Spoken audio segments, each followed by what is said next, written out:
தேர்தல் கூட்டணிக்காக எந்த கட்சியுடனும் பேரம்படியாத நிலையில் தேமுதிக விஜயகாந்த் வேறு வழியின்றி தனித்து போட்டி என அறிவித்து மகளிர் அணி கூட்டத்தில் பேசிய விஜயகாந்த் மனைவி தேர்தல் தேதி கூட தெரியாமல் உளறியது பரபரப்பை ஏற்படுத்தியுள்ளது.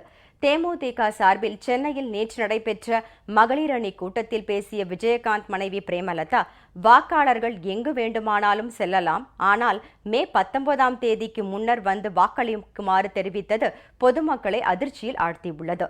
தமிழகத்தில் சட்டப்பேரவை தேர்தலுக்கான வாக்குப்பதிவு மே 16ஆம் தேதி என்பது கூட தெரியாமல் அவர் பேசியதால் அவரது கட்சியினரும் குழப்பத்தில் ஆழ்ந்தனர். சம்மர் வெக்கேஷன் சொல்லி வெளிநாட்டுக்கோ வெளியூர்களுக்கு போயிடாதீங்க தாய் குலங்களே, மாணவ மாணவிகளே. மே 19ஆம் தேதிக்குள்ள உங்க ஷெட்யூல முடிச்சு வந்துடணும். அத்தனை பேரும் நீங்க ஓட்டு போடணும். இக்கூட்டத்தில் கலந்து கொள்ள வந்த விஜயகாந்த் நிதானம் இல்லாமல் தள்ளாடிவிட்டு தன்னை யாரோ தள்ளி விடுவதாக கருதி வழக்கம் போல நாக்கை மடித்து அடிக்க பாய்ந்த அலங்கோலமும் அரங்கேறியது.